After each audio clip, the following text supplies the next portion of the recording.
There we go. There we go. Okay. And let me just change screens again. Just want to make sure we've got that on record. And that will be sent to you. So again, this is the Policy Leadership Academy, brought to you by Children's Bureau and the Best Start in Region 5, which is Best Start Antelope Valley. We're so pleased that you can join us. Again, this is welcome to Module 4. A little bit about the Policy Leadership Academy brings together stakeholders such as yourself, community residents, to understand and address local, statewide, and federal issues through a shared knowledge of causes and impact, current problem-solving frameworks, and best practices and actions to address change with an emphasis on policy. The timeline, as you will remember from the last couple of modules, we will be together this week and one more week in August. August is a big month. Then we'll be together September. We'll be together October, the first week. Then we'll go dark, and then the final recap week of October. So we'll be together a couple more weeks. We're about to hit the middle. The agenda for today, we are going to have our speaker, Mr. Kipp Mueller. He will do a presentation on public participation, and then a Q&A for yourselves to answer any questions. So I'm going to stop sharing, and I'm going to introduce our guest. And Kipp Mueller lives in Santa Clarita and grew up in California. His father was a house painter, so Kipp grew up painting houses with his father. His mother was a community college counselor for students with disabilities for 38 years. Kipp graduated University of California, Berkeley in 2008 and Columbia Law School in 2014, where he studied and researched labor and employment law. He served in President Obama's Department of Justice in the Consumer Protection Branch and joined the Santa Clara District Attorney's Office, where he prosecuted sexual predators and fraudsters. Today, Kipp is a workers' and civil rights attorney. He represents workers in discrimination, harassment, and retaliation lawsuits against large corporations, including many employees and union members here in the high desert against large corporations. He is also a pro bono asylum attorney representing asylum seekers who are currently in ICE detention in Adelanto. He also serves on the Los Angeles County Bar Association's Access to Justice Committee, where he has fought to bring more free legal services to the Antelope Valley. He is also an NAACP legal advisor. It's my pleasure to welcome today, Mr. Kipp Mueller. Thank you. Awesome. Thank you for that, Tracy, and good to see you again. Good to see all of you, and thank you for having me today. It's actually, today's quite appropriate because immediately after this, I'm flying to Sacramento, where I am volunteer lobbying a bill, which I can talk to you guys a bit about, but it's part of what I want to talk to you about today, which is essentially how to get involved. And I'm also the regional director for the Democratic Party, California Democratic Party in our area. And I say that just to say that I keep one foot in law and practicing law and one foot in politics. And you can't talk about public participation without talking about politics. So I know that the needle that we're threading today is not, I'm not advocating for any particular policies here or parties, but you can't help but talk about politics when you're talking about public participation, because that's where policy is created. So anyway, thank you all for being here and for your time. And I did create a little slideshow, but I don't think I have Tracy's PowerPoint skills. So we'll see how this looks. I have not tested this out either, but let me switch to it. I did find this photo, which I thought was cool. Okay. That's me. That's my email address. If you're interested in being in touch, if you're interested in being a lawyer at some point, if you're interested in some of the policy work that I'm involved in, I am happy to have conversations with you and to get you involved to the extent you're interested. Okay, so and by the way, when I was I'm now, just full disclosure, 36 years old.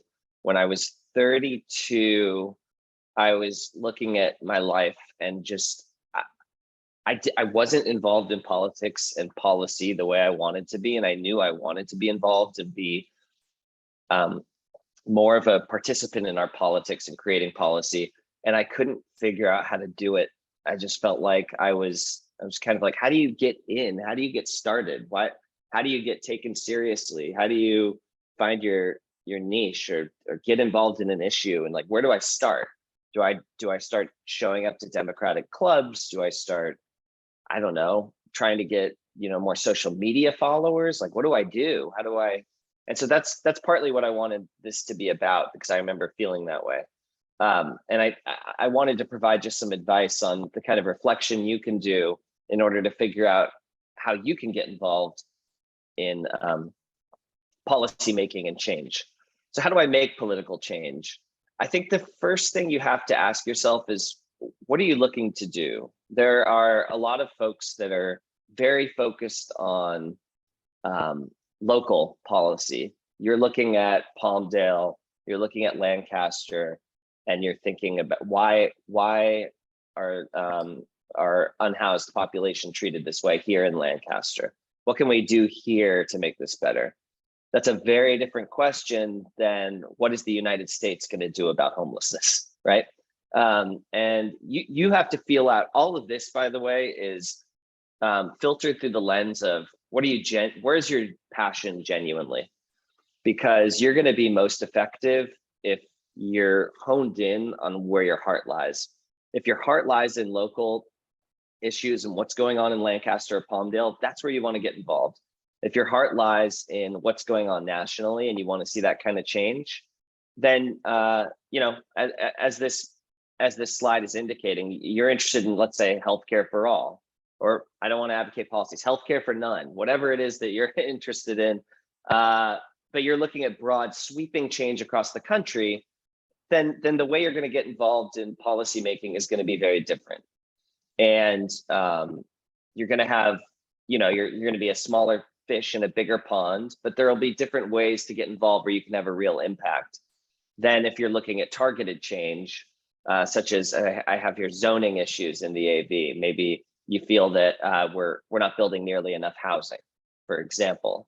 And if that's how you feel, then what you're going to want to do is different. So you definitely want to do some reflecting and talk to friends and be like, what do I talk the most about? Where do you see the fire in my belly when I'm talking about a given issue? I know a lot of you who are here are already involved in specific issues. You might be involved in helping foster youth or whatever it is you do. If that's the fire in your belly, target it and then figure out where you can make the most change.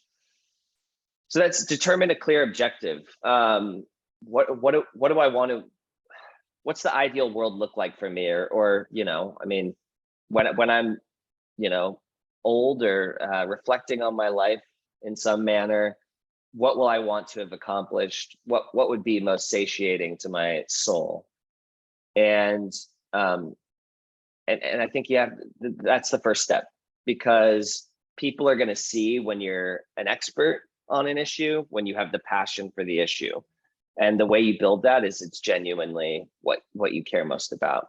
And then next, you want to do your research. And again, I'm happy to talk about, like I said, I'm headed to Sacramento to lobby a bill. I've been doing it volunteer all year because it's a really important bill that will save lives. And it's on the assembly floor in Sacramento. We got through the Senate, we're on the assembly floor, and I'm paying out of pocket and not getting anything other than just wanting to be a part of what we're building. But it's so rewarding when you do find that. And so anyway, that's what this is about. And I'm happy to help, like I said, if you're looking for that. But so doing your research is part of what we had to do with this bill. Figure out who are your allies on the issue. Who can you reach out to if you want to accomplish something? And again, first you want to think about where you're at. Are we talking about city council in Lancaster? Or are we talking about LA County? Or are we talking about in Sacramento at state government level? Whatever it is that you've honed in on that you want to be a part of. Let's say it's more funding for foster youth in our state budget. Who's fighting for that? And you want to start doing your research and talking to people who's already, because, obviously there are already people doing this. Who are they? What are they doing? Who are your opponents? In the case of my bill I'm working on right now, it's the Chamber of Commerce. It's big business, because the bill that we are, it's against the interests of the largest companies in the world, what we're trying to accomplish. And so those are our opponents, and it's pretty clear. And then who are the stakeholders, the key decision makers? That's not necessarily an ally or an opponent. Oftentimes, I'll give an example again, because I'm working on this particular bill. At the state level, it could be key assembly members that you need to get on your side that are wobblers. They're maybe nots. And you want to figure out early who tends to be the key decision maker that makes the difference in winning or losing. And then you want to start building relationships. This part is, figuring out who's involved, and then reaching out to those associations, businesses, and seeing how you can get involved is the next step. So who makes the policy decisions? This is what I was saying earlier. If you're talking about Medicare for all, you're not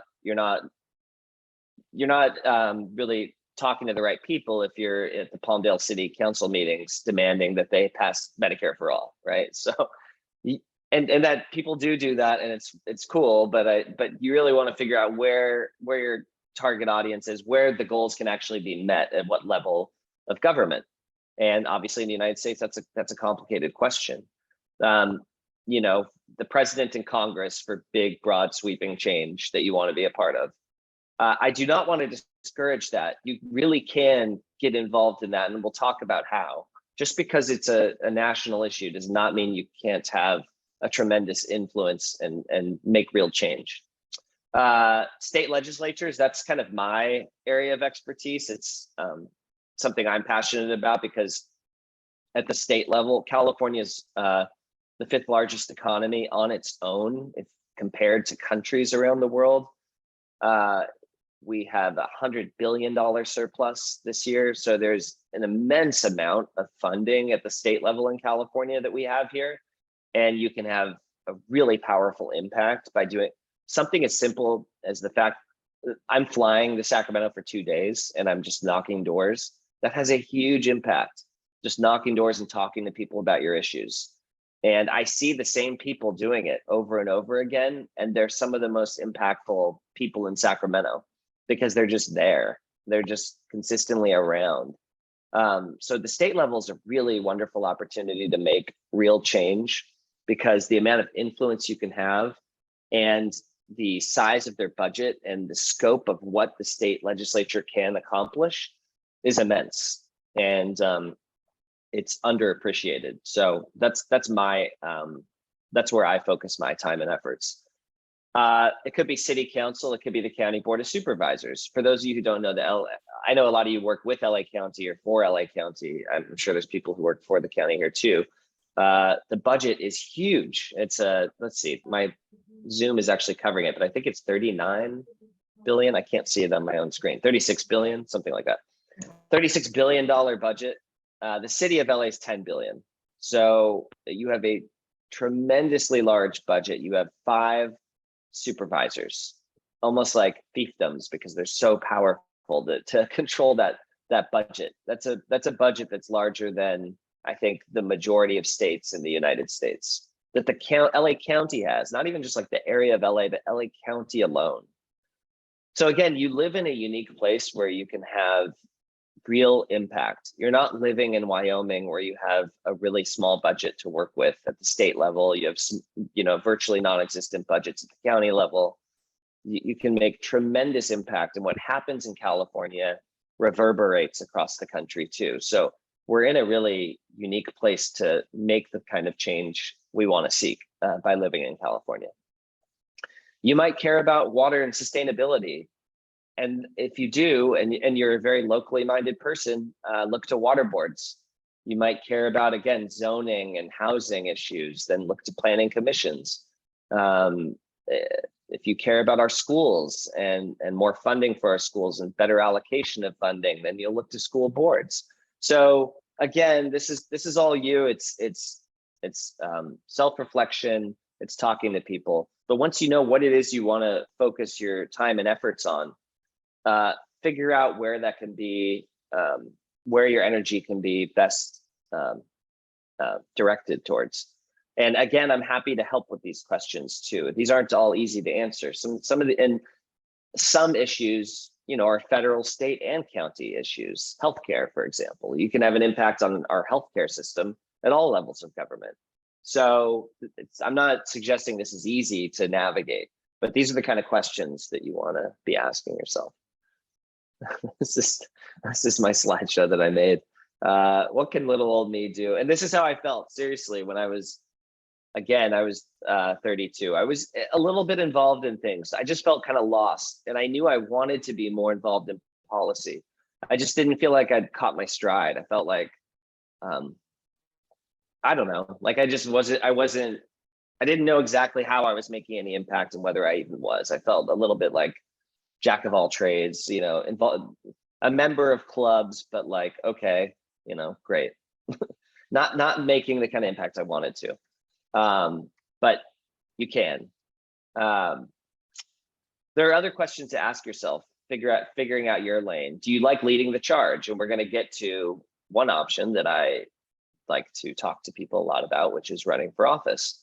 Do you like leading the charge? Do you like and not just do you like it, but is that your natural role? Are you more naturally a leader, or are you more naturally someone who likes kind of working in the background, still being involved and active, but just not, figureheading on issues? You're just helping folks out and being a part of something.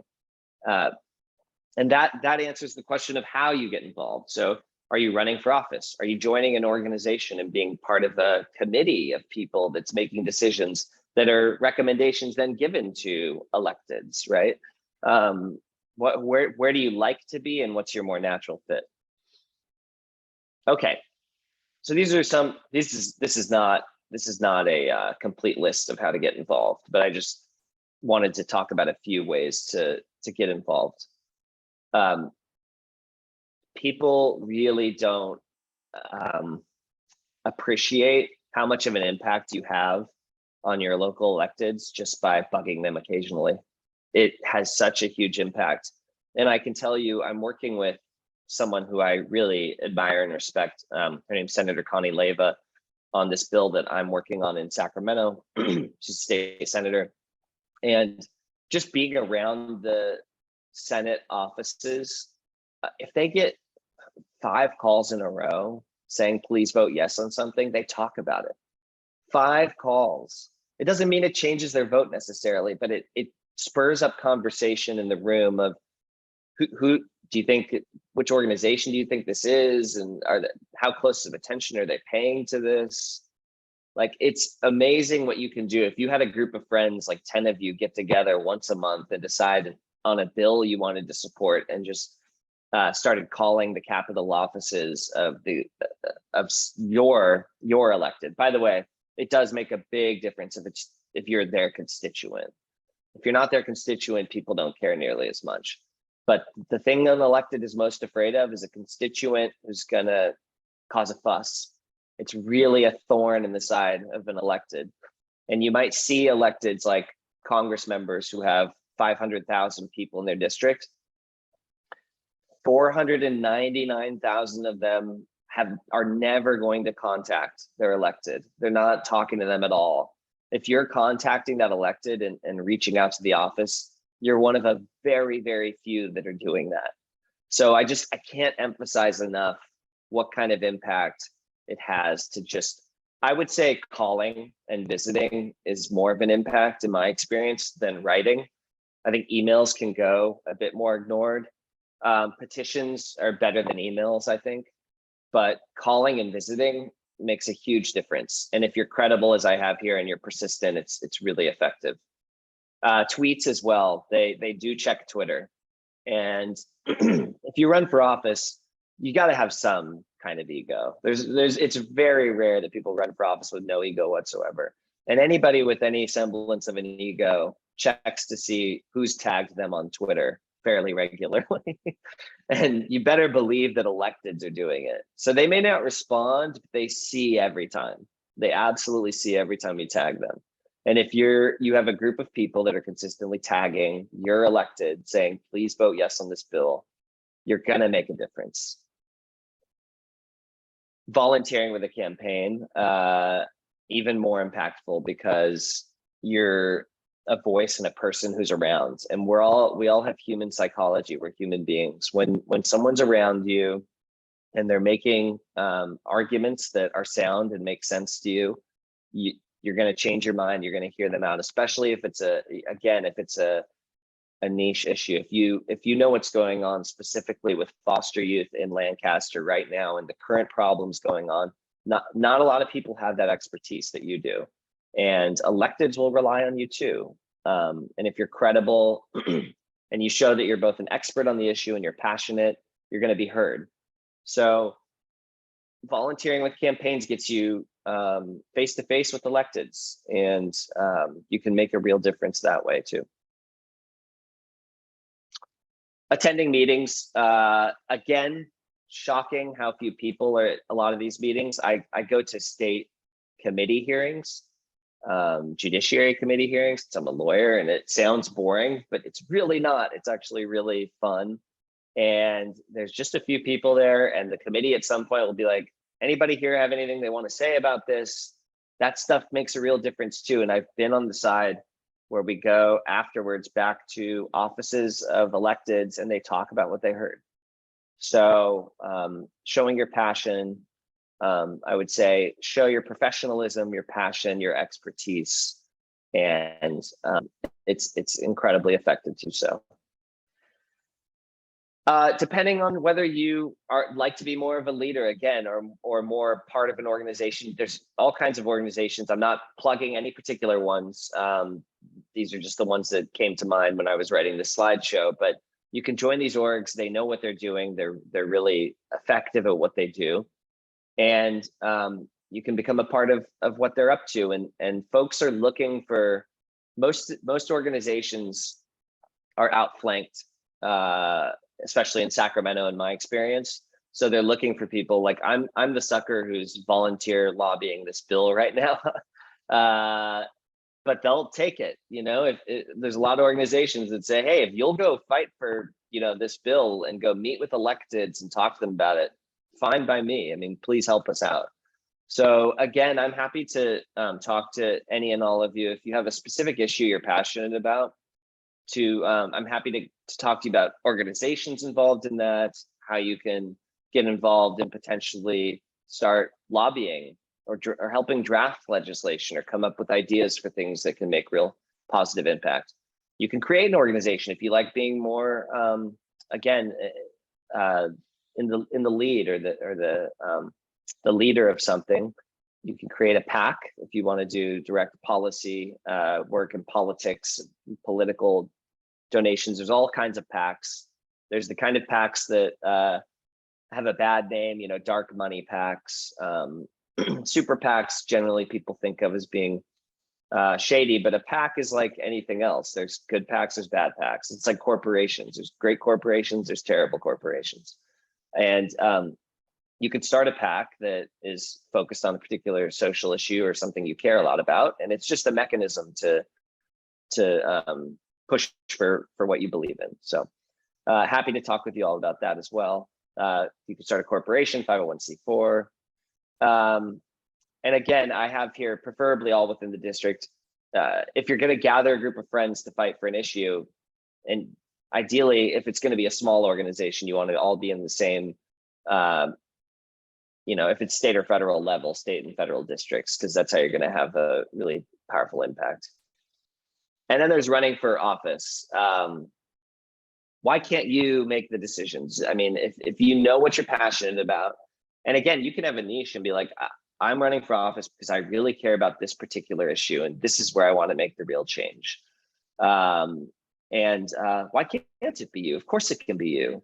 I would say the only thing I caution folks on is you don't want to run for, I ran for office and I'll talk to you a bit about it.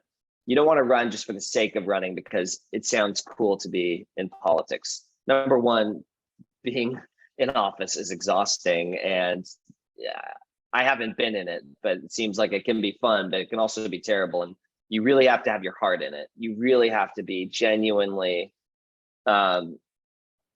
passionate about the reasons you're there. And I do see the electeds who really deep in their soul care about what it is they're trying to accomplish. And I see the ones who don't. And it's the difference between being happy in the job and being miserable, like totally. And I see the ones who they're not even sure what they're doing there. So you want to run based on the issues you care about and run for the right office. Run for, if you're going to run for the whatever office actually has the impact that you're looking for. Again, if it's local issues, don't run for Congress, run for local election.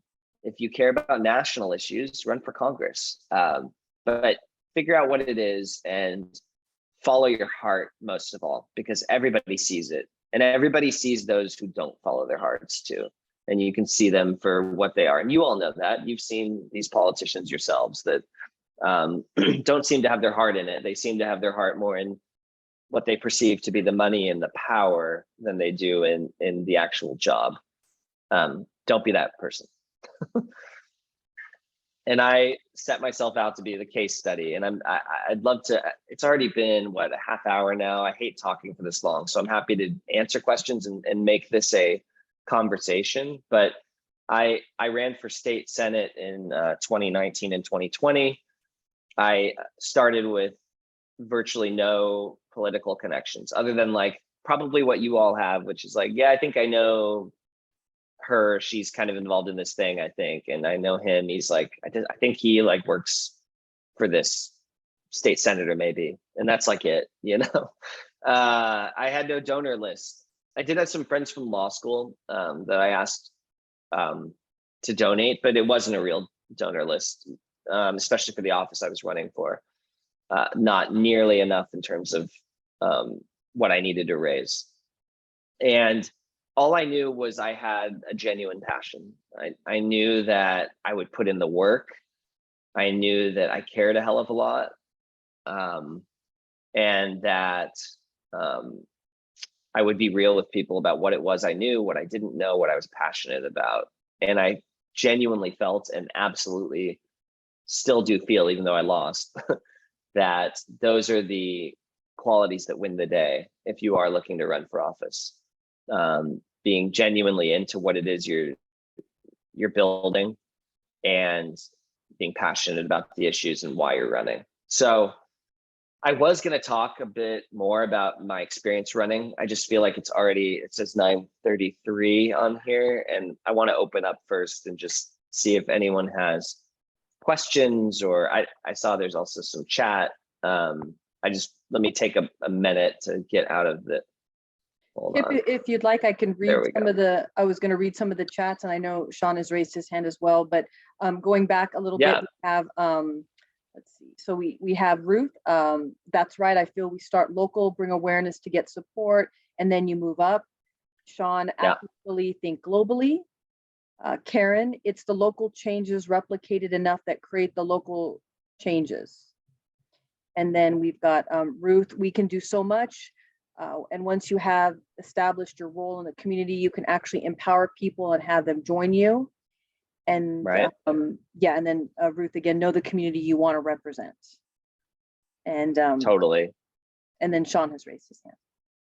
Yeah, Sean, good to see you, Sean. Yeah. Good to see you too, Kipp. Thanks for being here. So I just had a question. You talked about credibility and expertise. So my question is, would you consider, obviously lived experiences could give somebody credibility on an issue, but would you say that a lived experiences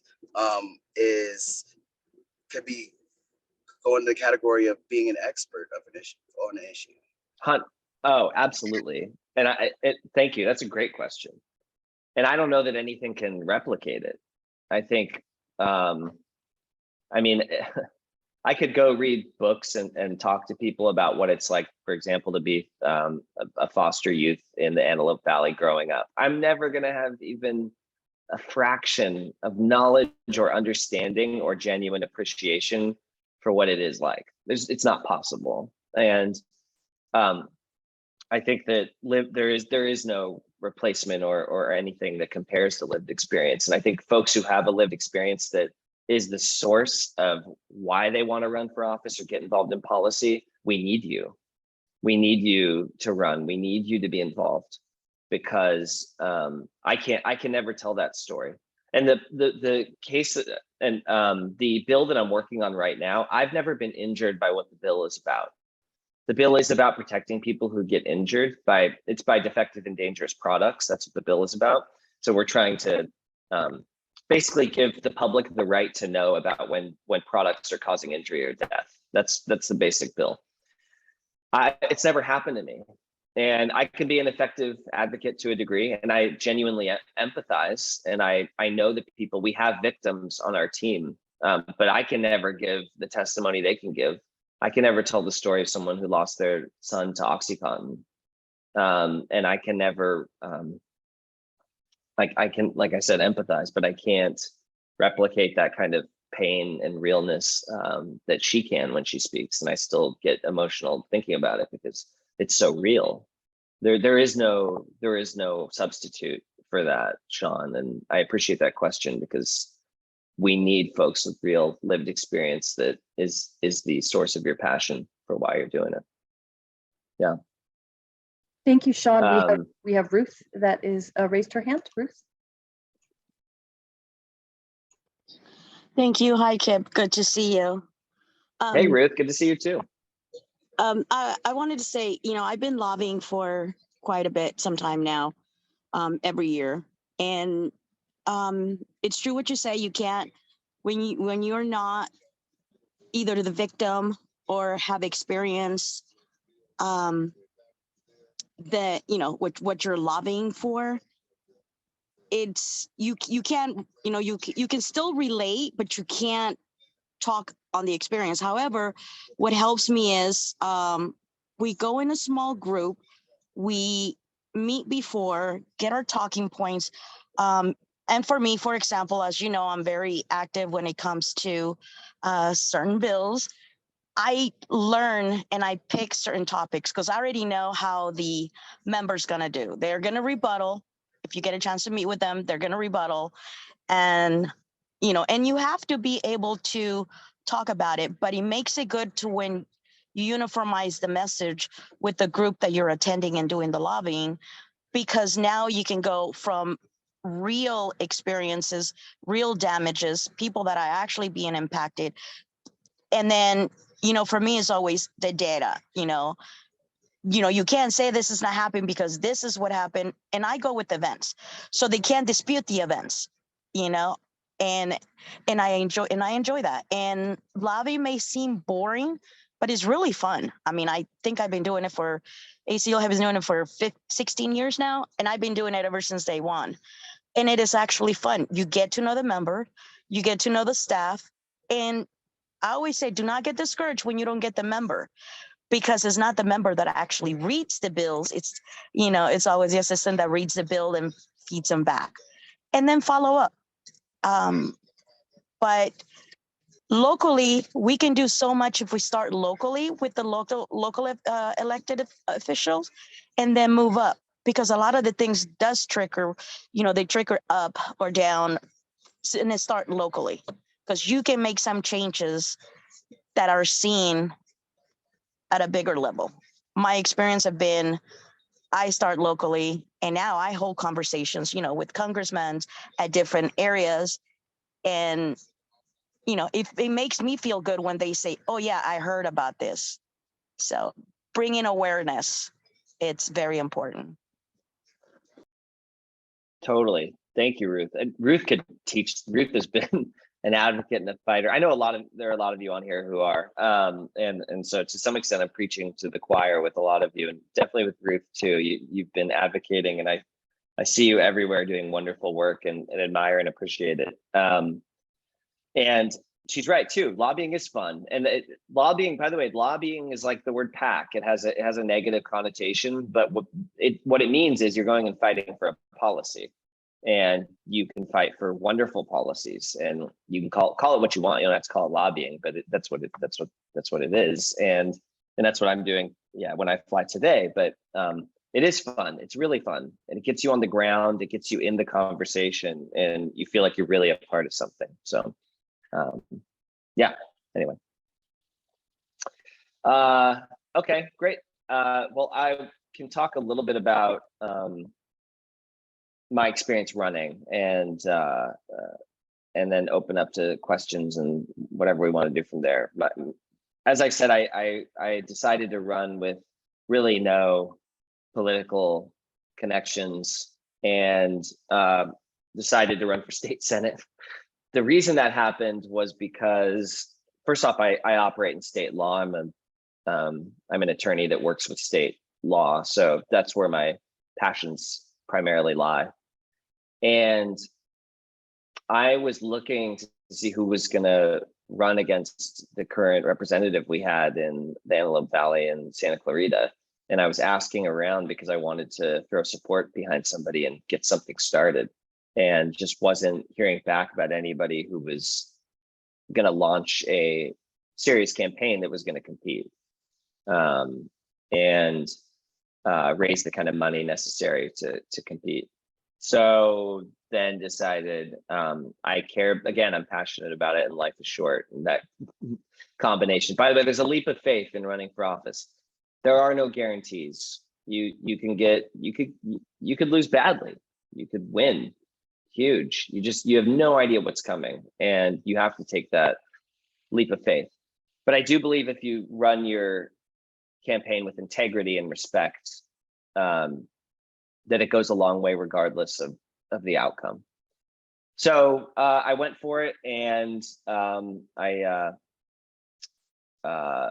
you spend close to 2 years of your life, if you're running for state level, begging people for money on the phone. That's a lot of what you're doing.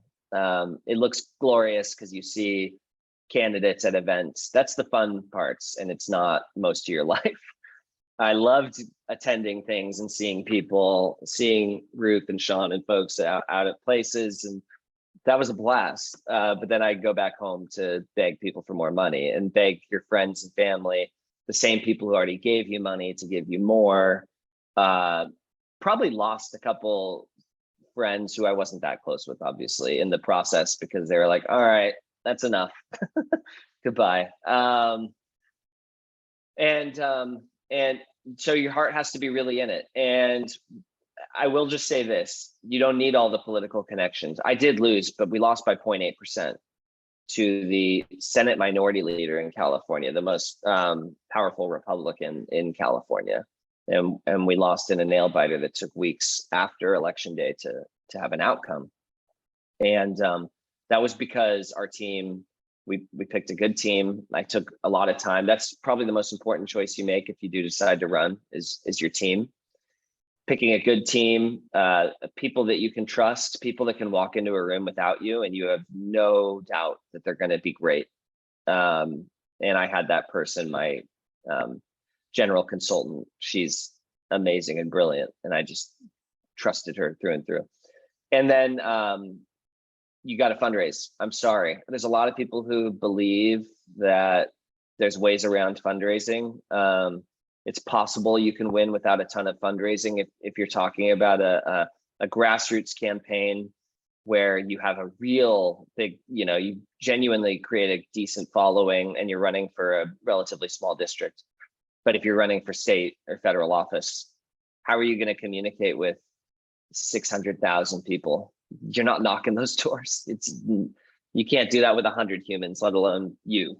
So you got to raise money, and if you're going to raise money, you got to make the calls and ask people for money over and over again. And you'll get a fundraiser. They'll give you a list of people, and you'll just have to do it.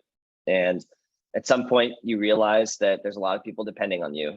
And in my case, after we did make it through the primary, suddenly it was like, okay, there are hundreds of thousands of people who are depending on the work I'm putting in every single day. And if I'm being lazy about it, it's to all of their detriment. So what am I doing today to make this more possible?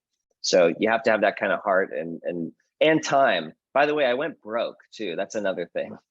I looks like I have a fancy office over here where I'm at, but I didn't work for a year and a half. And even when I do work, I'm not a corporate attorney. So it's not the kind of job where I have a bunch of money saved and it's no problem to run. And I really did go broke and had credit card debt, you know, coming out of my campaign that I had to come back to work and fix. And I have, but it's a tremendous undertaking. And I will just say this, I'm not running now. As I said, I'm a regional director for the party. I really commend, now having done it, those who run. I just want to say, all of you should think about it, but you should also, regardless, forget party, just people who really do it because they want to make a change. I have a newfound respect for them, because you are truly making a sacrifice in your life and uprooting your life to go do something totally that requires a little bit of crazy, because it requires that kind of leap of faith. So anyway, I don't need to talk about my campaign too much more, but I just wanted to at least offer up what happened with me, and I'm happy to talk to all of you more about it, or anything else you want to talk about. If you want to get involved in a particular issue that really something you're passionate about, please reach out to me. There are other folks here who are really involved on the issues too, who are great resources, including Tracy. Everybody, I know a lot of you already are. So thank you for all that you already are doing. If you want to be lobbying for stuff, and maybe you've been doing work for a nonprofit, but you want to see some bills get passed that are going to really help your nonprofit, maybe we can talk about that. So anyway, I don't know if how late I'm supposed to go, but Tracy, if I'm okay, I can take questions. Yeah, you're absolutely fine. So so if you have any questions for Kipp, you guys, we've been together for a couple weeks, so if you want to take yourself off mute or raise your hand, that's a way to go. If you don't want to, put your comment or question in the chat. We'd love to hear from you, and we'll make sure we read it. I myself had a quick question, Kipp. For those who are in the Antelope Valley and they may not want to run at the congressional or the state level, is it easier, or maybe not easy is the word, but is it a little less, if you're running for a school board, or maybe one of the districts, or not districts, I meant one of the cities like Lancaster or Palmdale city councils, does that make a difference, or is it still the same but maybe less money, or what would be your thoughts on that? Yeah, it's a great question. You certainly don't have to raise as much money. Think of how much money you have to raise primarily as just a function of the size of the district you're running for, because that's really how many doors do I have to hit? How many mailers need to get into mailboxes? So if you're running for city council, I don't know, you'll have to talk to people about what the budget looks like, but I mean, running for, just to put in perspective how crazy state and federal has become, we outraised my opponent the final year I was running, and raised almost $2 million in our campaign. But that's what it took, especially to unseat. If you're running against an incumbent, you're facing tremendous, you're going to have to really gather momentum to beat an incumbent with name ID. So I think, yes, absolutely. Running for college board, for water board takes less money. It's still a lot of work. And the thing about local office you have to keep in mind too is there is this one factor, which is that the powers that be that are around have a better grip on local smaller offices because they can. Because it's easier, it takes less money, they can get a good grip and hold on to the seats they want to hold on to. What they can't grip and hold on to is a statewide or state level seat or a federal seat. The districts are too big. They don't have the ability to hold that grip on. And that helped me. As much as folks wanted to, they couldn't force that many people to vote the way they wanted. But when you run locally, that's the one caveat I would say. Otherwise, yes, it's a way smaller budget. It's less doors. And you can knock enough doors to make a huge impact on whether or not you're going to win your campaign when you're running for local election. Yeah. And that makes a lot of sense too, because you do, like you said, in Lancaster and Palmdale, these people who are on the board, they live in the district, they know a lot of people, they're very engaged and kind of invested. So it's a lot different than, like you said, state or obviously congressional. We have two people raise their hands, Yeah, and so I know the exactly. first was Donna Gaddis. Great. Good morning, Kipp. Thank you for being so honest and vulnerable. We totally appreciate that. My question is, I am absolutely moderate. I've come to the point where both political parties feel to me like they've gone to the extreme, and we've lost the ability to compromise and meet in the middle. And that's actually driving me nuts personally. And I imagine that there's probably a lot of people like me who feel that way. Any advice on any thoughts of how we learn to come together to actually get things done? Because the extreme views, I'm a healthcare accountant, so healthcare is my thing. The extreme views are why we can't get anything done. Any thoughts? Yeah, no, I totally agree and appreciate that perspective. I think that unfortunately we are becoming increasingly polarized. I don't see an immediate turnaround on that front. I think it's a confluence of factors, including social media and outrage algorithms that tend to you get more clicks when you write something outrageous. So something, someone on the left or Marjorie Taylor Greene or somebody said is just going to get a lot more clicks, and then the other people are going to see it and go, "What? They've lost their minds." And I think that there's I don't want to advocate for any particular party, but I guess I would say in both that the tents are so big that we need more people running who are of sound mind in either party, whichever one you end up choosing, which you identify with more. I'm actually, so full disclosure, as I said, I'm a Democrat, but I have a meeting today with a Republican state assembly member, and it's not just because I want to play nice. I really want to convince him to vote for this bill, and I think I might be able to. So I think people who and he's that way too. He's not primarily driven by this identity as a Republican and I hate all Democrats, and I'm not driven that way at all either, the other way around. And because of that, we're going to be able to come together.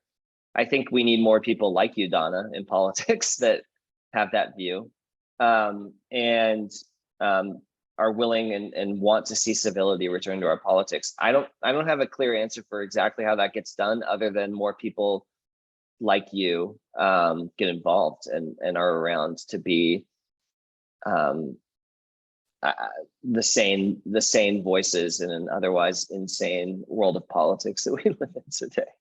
But I totally agree with you. Yeah, and I wish I had an easy answer to that question on how we change it. I think it's talking about it. I think it's you asking that question right now in front of all of us, and talking more about the fact that this isn't the world we want it's not the politics we want for our kids and for the future. It's not a healthy country to live in with this kind of political culture. And I just hope we continue to talk about it and change it. I wish I had a better answer, but I appreciate, people like you, we just need you involved and your voices in the room. Yeah. I know you're already involved in what you're doing and you're in the healthcare world. I just mean more people like you. Yeah. So Donna, anyway. Donna, thank you for the question. We've got a couple comments and then we'll get to Andy. Ruth said, I like to find the common point and try to bring different people together. Always remember, don't wait to be invited to the table. Bring your own chair. And Flora, I appreciate you taking the time to speak to us. Many of us on here probably have a drive that gears toward advocacy. Your tips given help initiate that spark and movement toward the leap of faith. Thank you, Kipp. And I think, Kipp, you have an excellent point too, where, a lot of people, when you get up to, and I've worked for several different legislators, that when you get up to Sacramento or DC, you do have to come together, the right and the left, because you're all wanting to get bills and legislation passed, and that's how you do it together. So excellent point. Andy, take yourself off mute. Yes, thank you, Tracy. And hi, Kipp. Thank you for your presentation. You answered a lot of the questions that I've had about policy work, but I do have a two-part question for you. So my first question is, how has being a lawyer helped your political career? I know you don't need to become a lawyer to work in public policy, but how has it helped you specifically? And my second question is, what are some local mental health policy and advocacy organizations that we can support? Thank you, Andy. Those are great questions. The second question I would defer to this group. I actually think, and I can help too, but I think there's folks here who know the answer to that one for sure. Let me address the first question you asked. You don't have to be a lawyer. You definitely don't have to. Let me start by being clear about that. You absolutely do not have to be a lawyer. And to some degree, people find the lawyers a little bit at times obnoxious. There's a lot of anti-lawyer rhetoric that goes around in Sacramento and in politics. But there's also people who really appreciate having a lawyer around because you do learn. Look, I mean, what is a lawyer? A lawyer is somebody who takes the law into a courtroom and says how the law applies to a given situation. We effectuate the laws. I was talking to Assemblymember Isaac Bryan a couple of weeks ago, and we were like, as much anti-lawyer rhetoric as there is around, the laws that they passed in Sacramento are only effective because we go and enforce them as lawyers. So we know how they play out on the ground. And when we go to Sacramento or wherever, local, if it's ordinances at the city level, we can go and say, I've seen this law play out. I know how this works. It's bad. Here's how it's not working the way that you want it to in our courtrooms. Here's the kind of change that needs to be made. It needs to be a change to the Public Utilities Code, because that's where you'd create a non-delegable duty for a public utility. Like that kind of expertise and like how the code should be changed can have tremendous impact and be a real specialty. And I found that it has lended me a lot of credibility in terms of my advocacy, but it's not at all necessary. And as I've been talking about too, anybody who has their niche is going to be respected for it. But if you're fighting for something, you do want a lawyer on your team. I would say that. You don't have to be one, but you should have a lawyer on your team because they can ever really impactful. And there are not that many lawyers in the building, even at the state level. So when they hear somebody's a lawyer, they look to you for honest advice on how this thing would play out, and they're looking for you for expertise. So anyway, I would say for me, it's been really, really great in terms of my credibility and my lobbying, but I don't want to say to anybody in this room that's at all necessary. It's a bonus. Yeah. Thank you, Andy. Tracy, Thank you. I think you could answer Andy's second question. I mean, or anybody here, or we can be in touch. Yeah, because if mental health is the issue that you're passionate about, I know there are a lot of organizations in the Antelope Valley doing tremendous work on that issue. Yeah. But we can message, and I don't want to plug any specific organizations at the expense of others. So I'm going to put my email here, by the way. I don't know if, in case anybody didn't get it down, just feel free to reach out and we can, talk. Yeah. Thank you, Kipp. We do have and thank you, Andy, for the question. We do have a question in the chat from Karen. Her question is, how do you suggest moving people more to the common sense center in light of the social media polarization?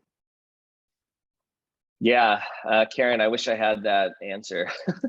I think I do think that one of the things that does it, I think it's been exacerbated by COVID and our isolation that we've been in, because social media mixed with not having real conversations with one another has been to our detriment. I think that we need to have, it's one of the great things about getting involved in local government and local politics is you do meet people on the right and the left, and you suddenly feel, well, I don't really agree with him on those two things that he said, but he kind of made a good point on this thing. And maybe he's not a total enemy to me. Maybe there's some nuance here. Maybe he has a different perspective. And I don't want to, by the way, I don't think that we always want to be moderate on every issue, and that's the goal in life. I mean, there are things that you can be to the left or the right on and have a passion for, and that's okay too. It's not as if it's wrong to be anywhere on the spectrum, in my view, so much as viewing others as the enemy and as something other than opposition in a democracy. One of the things I always say, and I said it when I was running for office, was the scariest version of a democracy would be where we don't have disagreement. That's living in North Korea or under the Taliban, where there is no room for, you don't get to disagree. That's not your choice. So we should celebrate disagreement. I think it's the most important facet of any healthy functioning democracy is disagreement. And even though I'm fighting for this bill and I'm getting frustrated, I don't think we should overthrow the system and have one in which I don't have any opposition in what I'm doing. So we have to appreciate opposition, but reestablish civility. And it takes good people running for, honestly, it's good people running for office, and it's good people being in media, and it's good people with a good head on their shoulders who are more interested in their impact on the world than they are clicks, clickbait, media attention. The hard thing to beat is that, you say something wild and you raise $2 million for doing it in politics right now. I don't want to call out, I already called out a politician once, but there are certain people on the right and the left who will intentionally say something extremely inflammatory and ridiculous, and they'll get rewarded for it. So it's hard to do. And then there's people like, there's some senators and others who have had to basically resign because they knew they were going to lose their primary to somebody who was more inflammatory, and they knew they'd lose because they weren't inflammatory enough. That's a really disturbing and unfortunate trend in our politics. And I don't exactly know the answer. I just think we need more people on the right and the left who have sound mind and put country above their own careers and the betterment of our society over their own careers. And thank you, Kipp. And Karen had another question. How do you then balance minority rights then in that passionate democracy, even as the groups who might be in the minority shift? Good question. Which is really important to do, yeah. And it actually kind of has to do with the bill I'm working on now. That's actually why another reason I take pride in being an attorney. Our courtrooms are actually the counter-majoritarian check in our society. So if the majority were to pass a bill that said that, let's say that we had a Congress that passed a bill that said women can no longer vote, something just wild happened, the courts step in. They're the counter-majoritarian that say, even though the system, our congressional system is supposed to represent the majority's view, and they created this bill that says women can't vote, the counter-majoritarian check of the courts said, no, that doesn't happen in this society. And actually, our courts are the great protectors of the minority. It's how the Equal Protection Clause in the 14th Amendment was able to overthrow laws in the South, Jim Crow laws that were laws put into place by the majority in those states. And the court stepped in and said, no, you're not allowed to do that anymore. So our courts are the great protector of the minority, and that's the role they're supposed to play. Now, I'm very worried about whether they will continue to play that role. That can get me into a whole nother conversation. One being, why are we electing judges? Judges aren't supposed to be elected because they're at the will of the people, and they feel incentivized to represent the majority. They're not supposed to do that. They're supposed to follow the law alone. So that can get into a lot of stuff, but it is very important to balance minority rights, and that's part of the brilliance of what the founding fathers came up with when they established the judiciary branch. So that's where that gets done. Well, thank you so much. And Karen had one final, she said, and yet the courts get attacked, but good point. And I appreciate your response. Thank you. And thank you, Karen, for your questions. I'm going to take any final one last question if anybody has. I know we're at 10 o'clock. And so if anybody has any questions, again, raise your hand. Or if you'd like, you can put it in the chat. And I'll give it a couple seconds here to see if anybody's raising or if anybody is putting in the chat. And I'm not seeing anyone. And so, as always, I did want to say thank you very much to Mr. Kipp Mueller. If we can give him a virtual or an actual round of applause, we very much appreciate it. Thanks so much. Thank you so much for your time. Very, very informative. And if everyone could just give me just a minute, I'm going to share my screen. So we just heard from Mr. Kipp Mueller on public participation. So thank you so much. And again, as always, I'm going to speak a little bit about our group site. Group site is our site where we can come together and we can talk and see. I know some of you have been participating in the questions that have been asked. We can also post different media, different information. So again, if you're on there, and I think most of you are, great, give it a, check it out. See if it's something that you want to, engage. I know our last cohort very much wanted this, so we brought it to this cohort. So again, check it out and answer questions and just chat with us as we answer questions and discuss the modules as they happen. Finally, follow us on Linktree. As I mentioned in the beginning, this is brought to you by Children's Bureau and the Best Start Antelope Valley. So we do have our Linktree, and my colleague Stephanie is going to put that in the chat. Our Linktree, as you may know, has our YouTube, has our Instagram, has our Facebook. So again, follow us, and there is my information. I know some of you already have it, and if you're here today, you obviously have my email, so you can always hit me up and send me an email on anything that you're wanting to. Finally, coming next week, we're super excited. We have our own Kimberly Garrett with Children's Bureau is going to be discussing communicating with difficult people. So again, that will be next Tuesday. And like always, you'll get that email a day before and an hour before. So you have that and you'll be able to jump on the Zoom. And finally, thank you so much. We greatly appreciate it. It's an early morning at 9 a.m., but we really appreciate your time. We look forward to seeing you next week with Kimberly. Kipp also just put his email in the chat, so if you want to snag that before you head out. And again, thank you so much. We really appreciate it. Hope you enjoy the rest of your week. Take care today. For those of you in the AV, it's 107. So stay cool, stay hydrated, and see you next Tuesday. Thank you so much, everyone. Thanks, everybody. Thanks, Kipp. Thank you, Ruth. Thanks, Jacqueline. Thanks, Andy.